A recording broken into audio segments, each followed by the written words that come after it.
সুপ্রিয় দর্শক, আজকে আমাদের প্রজন্ম উত্তর কোচে প্রোগ্রামে আমাদের সঙ্গে আছেন বরাকের বিশিষ্ট লেখক আবিদ রাজা মজুমদার। সেই আবিদ রাজা মজুমদার বেসিক্যালি শুধু তিনি লেখক নয়, তিনি নেহরু কলেজ কয়লাপুরের বাংলা বিভাগের অধ্যাপক এবং শেষ করেন 2007 সালে অবসর গ্রহণ করেন এক প্রিন্সিপাল হিসাবে সেই কলেজ থেকে। তো আজকে আমাদের সঙ্গে উনি কথা বলবেন বরাকের সংস্কৃতি সাহিত্য নিয়ে। ধন্যবাদ সদ্য আবিদ রাজা মজুমদার আমাদের সঙ্গে কথা বলার জন্য। সবাইকে আমার নমস্কার, সালাম। আপনারা যেখানে যে আছেন, আমরা বরাক উপত্যকার সাহিত্য, সংস্কৃতি, সমাজ ইত্যাদি সম্পর্কে যে যে জিনিসগুলা ভবিষ্যতে আমরা পাবো না সেগুলোকে আমরা ধরে রাখার একটা চেষ্টা করছি এবং ওই চেষ্টার জন্য আমাদের বিভিন্ন ধরনের লেখার প্রয়াস। আমরা ওনার কাছে প্রথম কোয়েশন রাখবো, বরাকের নতুন প্রজন্মের প্রতি আপনার কি মেসেজ থাকবে সে বিষয়ে আমি ওনার কাছে উত্তর জানবো। বরাকের মেসেজ থাকবে, প্রথম কথাই আমাদের যে বর্তমানে আমরা একটা সংস্কৃতির সংকটের মধ্যে দিয়ে চলছি। আমাদের নতুন প্রজন্মের প্রায় সবাই ইংরেজি মিডিয়াম এবং ওই ধরনের লেখাপড়া নিয়ে ব্যস্ত। আমাদের একটা যে পরিচয় আছে, আলাদাভাবে আমরা যে একটা সংস্কৃতি পোষণ করি, একটা সংস্কৃতির সঙ্গে আমরা থাকি, একটা সংস্কৃতিতে আমাদের সমাজ চলে, ওই ব্যাপারগুলো ধীরে ধীরে আমাদের কাছ থেকে চলে যাবার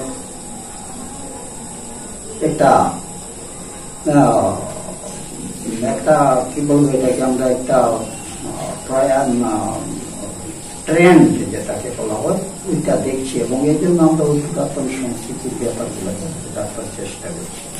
বরাকের বিশেষ করে আজকের লেখকদের মধ্যে দেখা যায় যে, বা আজকের যে প্রজন্ম, সেই প্রজন্মের মধ্যে একটা বিষয় দেখা যায়, বাংলা থেকে ওরা দূরে সরে যাচ্ছে।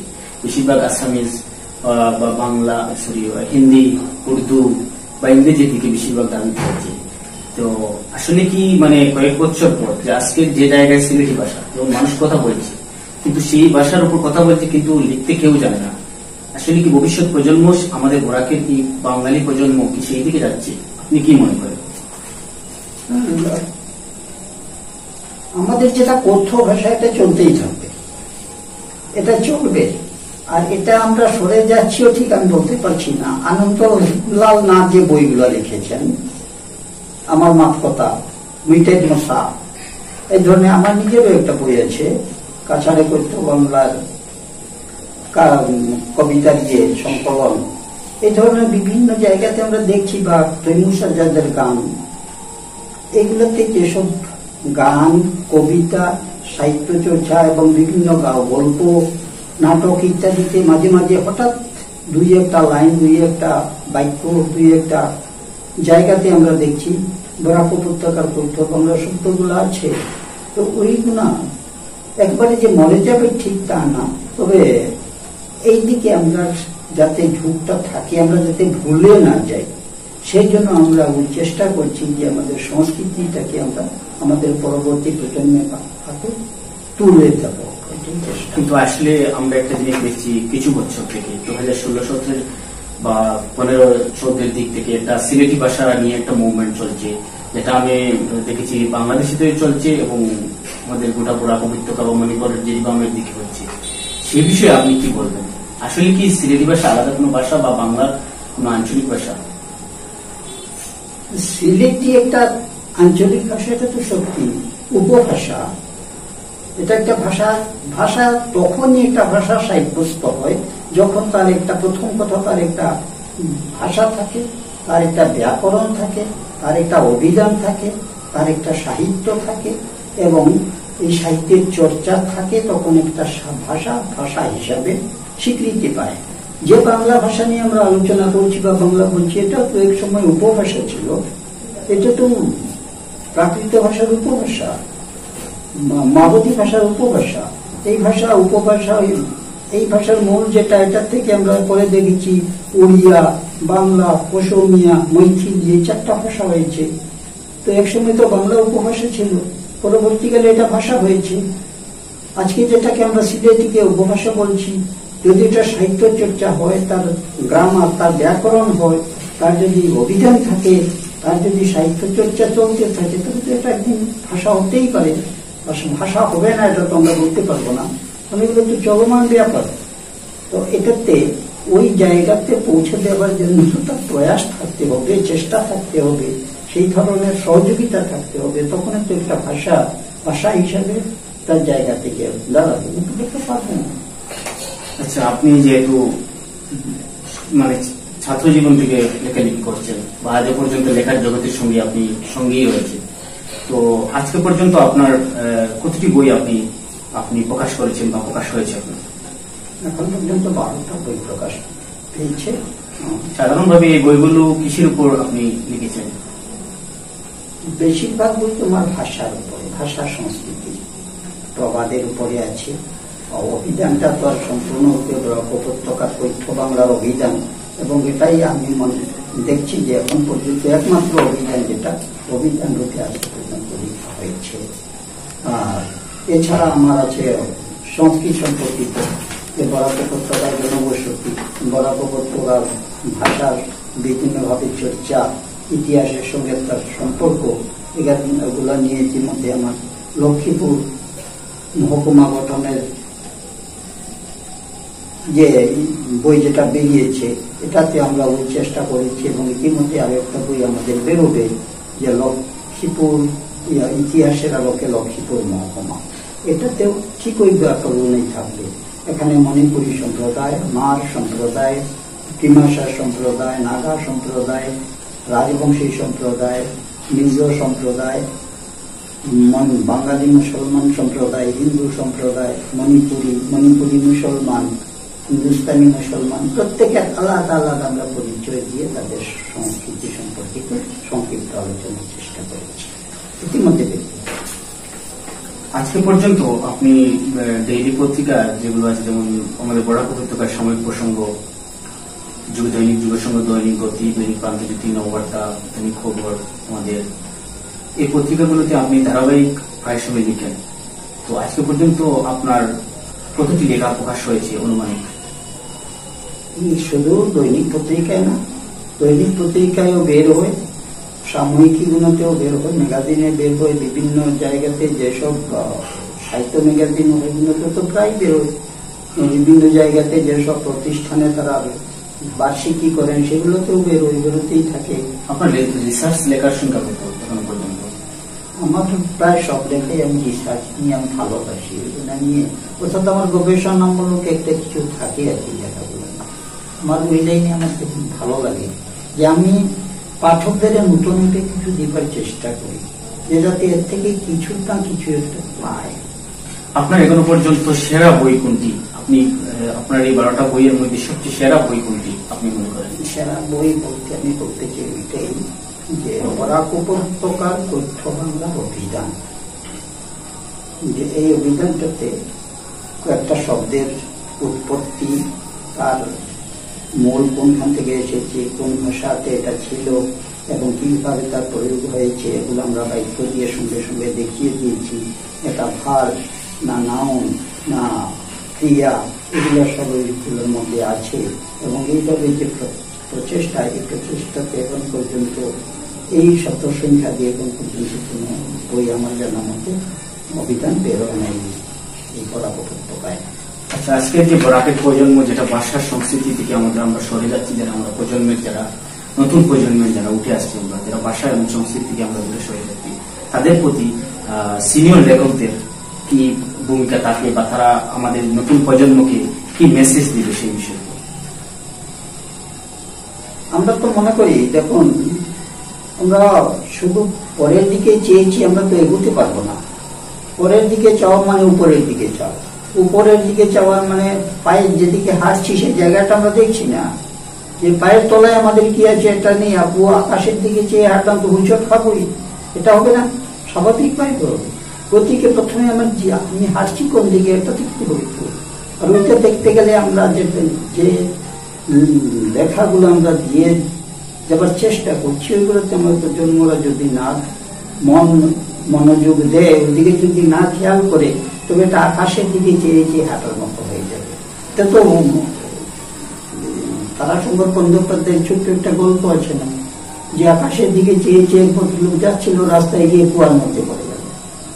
কুয়ার মধ্যে পড়ে গিয়ে চিৎকার করতে শুরু করছে, আমাকে বাঁচাও। তো আরেক পথিক ভদ্রলোক, তিনি যাওয়ার সময় ওখানে চিৎকার শুনে গিয়ে দেখেন একটা লোক কুয়ার ভেতরে পড়ে আছে, বলছে আমাকে উঠাও। তোলার পরে জিজ্ঞাসা করা হলো, ভাই এত বড় রাস্তা ছেড়ে দিয়ে তুমি কেন কুয়াতে গিয়ে পড়ে, কি হয়েছে? বলে আমি আকাশের দিকে চেয়েছি, হাঁটছিলাম, যে কয়টা তারা আছে, কি হচ্ছে এগুলো। তো তিনি ওইগুলোতে ওইখানে বলেছিলেন, ওই লোকটা বলছিল যে আরে ভাই, আকাশের খবর তো পরে নেবে, প্রথমে মাটিতে যেদিকে যাচ্ছ সেটা দেখে তো হাঁটা দরকার, তারপরে না আকাশ দেখবে। তো প্রথমে আকাশ দেখতে থাকলে তো তোমার মাটি সরে যাবে। তো আমাদের এই যদি হয়, আমাদের আগামী প্রজন্ম যদি এইভাবে মনে করে যে আমাদের হিন্দি বেশি ভালো, আমাদের ইংরেজি বেশি ভালো, আমাদের এই ভালো, ভালো সবটাই, কিন্তু প্রথমে তো নিজের হাঁটার জায়গাটা দেখতে হবে না, আমরা কোন সংস্কৃতির উপরে দাঁড়িয়েছি। কিন্তু আমাদের সেই বরাকের আজকের যে সময়, বরাকের বিভিন্ন, বিশেষ করে আমাদের বরাকের শিলচর, করিমগঞ্জ এবং হাইলাকান্দির দিকে আমরা তাকাই, তাহলে বিশেষ করে আমরা দেখি লেখকদের মধ্যে, মানে যেরকম রাজনীতিবিদদের মধ্যে ঠেলাঠেলি একটা জায়গা উঠে এসে, সেই ঠেলাঠেলিটা মানে এখন লেখক জগতে বা সংস্কৃতি জগতে উঠে এসেছে। সে বিষয়ে আপনি কি বলতেন? আমি কিন্তু ওই দোলাদলির মধ্যে নেই, পরিষ্কার কথা, আমি ওই দলাদলির মধ্যে নেই। অমুককে অমুক লিখেছেন গতিকে আমি তাকে কাট দিয়ে আরেকটা লিখবো, এটা না। আমি যেটা দেখছি সত্য, যেটা দেখছি বাস্তব, যেটা দেখছি প্রজন্মের জন্য কাজে লাগবে, ঠিক ওই রাস্তাতে চলাটাই বোধহয় ভালো। এখানে অমুকে এই লিখেছেন গতিকে তাকে কাট দিয়ে আরেকটা লিখবো, কথা তো এটা না। বিভিন্ন জন একই জিনিসকে বিভিন্ন ভাবে দেখে। একটা অ্যাক্সিডেন্ট যখন হয়, বিভিন্ন জন একই বর্ণনা কিন্তু একভাবে করতে পারে না, বিভিন্ন ভাবে করে, কিন্তু ঘটনাটা তো ঠিক।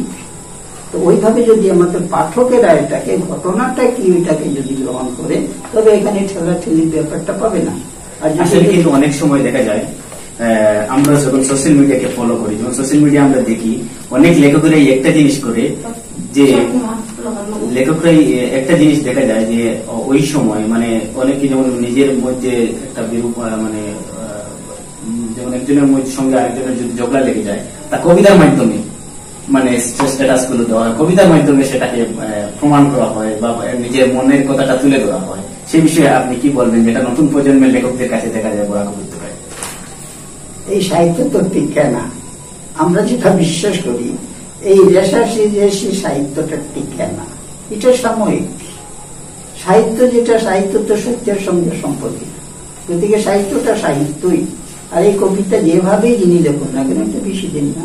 আজকে হয়তো আমি খুব ভালো দেখছি, শুনছি, ভালো লাগছে, কাল কিন্তু এটা কেউ দেখবেও না, পড়বেও না, শুনবার চেষ্টাও করবে না, মিথ্যা হয়ে যাবে। সাহিত্য সত্যের সহিত বর্ততি যশ ও সাহিত্য। সাহিত্য তো এটাই, যেখানে করে অন্যকে দোষারোপ করে সাহিত্য তো হয় না, এটা হয় না। যদি কেউ বিশ্বাস করে এটা করতে পারে, কিন্তু আমার কিন্তু ওই ধরনের ইয়ে নেই। তো আজকের যে কর্মশালা, যেটা শুধু এটা বেসিক্যালি আজকে সাহিত্যের যে কর্মশালাগুলো বেসিক্যালি দেখা যায় শিলচর বঙ্গভবনে হয় বা শিলচরের কেন্দ্রিক হয় বা কাছাড় কেন্দ্রিক হয়, কিন্তু করিমগঞ্জ বা হাইলাকান্দিতে মানে খুব কমই কর্মশালা দেখা যায়। তো সে বিষয়ে আপনি কি বলবেন? সাহিত্যের কর্মশালা গুলো দেখুন, প্রত্যেক এলাকায় যারা সাহিত্য করেন তাদের ব্যাপার, এটা তো সংগঠন। ওরা তো প্রত্যেকটা বঙ্গ সাহিত্য সংস্কৃতি সম্মেলনের সঙ্গে আমি নিজেও তো জড়িত। ওরা তো বেশিরভাগই শিলচর কেন্দ্রিকই করে, শিলচর কেন্দ্রিক করেন, যেহেতু এগুলোতে সাড়া পাওয়া হয়তো যায় না, সেভাবে উৎসাহ হয়তো কম, এরকম হতে পারে। এটা উৎসাহ তো মানে তৈরি করতে হবে প্রজন্মের মধ্যে, না হলে তো এক সময় সেটা হারিয়ে যেতে পারে। এর জন্য তো চেষ্টা করা দরকার, কিন্তু এই চেষ্টা গুলাতে এখন বিভিন্ন রকমের ব্যাপার থেকে যায়, যার জন্য বরাকতলা বঙ্গ সাহিত্য সংস্কৃতি সম্মেলন সেই জায়গাতে এখনো গিয়ে পৌঁছতে পারছে না। চেষ্টা করছি, কিন্তু সেই জায়গাতে গিয়ে পৌঁছতে পারছে না।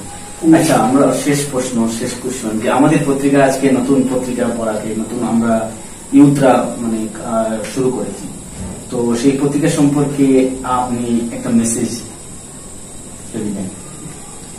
আপনাদের পত্রিকা তো আমি বলেছি আগে, যেটা আমি দেখি না এখন পর্যন্ত, এটার কি শুরু উদ্দেশ্যটা কি, এগুলো সব ভালো করে আমি এখনো জানি না।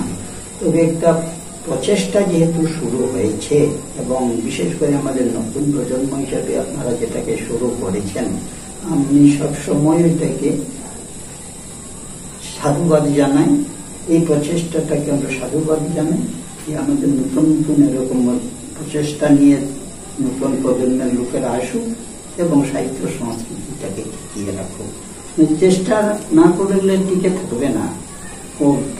অনেক গাছ হয় কিন্তু অনেকটা তো মরে যায়। এর মধ্যে তো কিছু গাছ হয় যেটা পটক দিয়ে হয়, এটা মহাবৃক্ষ হয়, এগুলো তো এইভাবেই। তো আপনাদের এটাও নিশ্চয়ই প্রচেষ্টা আপনাদের ভালো, এটা ভালো হোক, সুন্দর হোক, এবং পাঠকদের নিকট আমাদের এটাই অনুরোধ থাকবে যে এই ধরনের নতুন প্রচেষ্টাকে যেন আমরা উৎসাহিত করার চেষ্টা করি। ধন্যবাদ প্রিয় দর্শক, আজকে আমাদের সঙ্গে ছিলেন বিশিষ্ট লেখক বরাকের আবিদ রাজা মজুমদার। ধন্যবাদ আপনাকে আমাদেরকে সময় দেওয়ার জন্য। আপনি এত ব্যস্ততার মধ্যে আমাদেরকে যে সময় দিয়েছেন তার জন্য অসংখ্য ধন্যবাদ। প্রিয় ভিউয়ার্স, আমাদের প্রজন্মের উত্তর খুঁজে আজকের প্রোগ্রামে আপনারা দেখতে থাকুন, পাশে থাকুন। নমস্কার, জয় হিন্দ।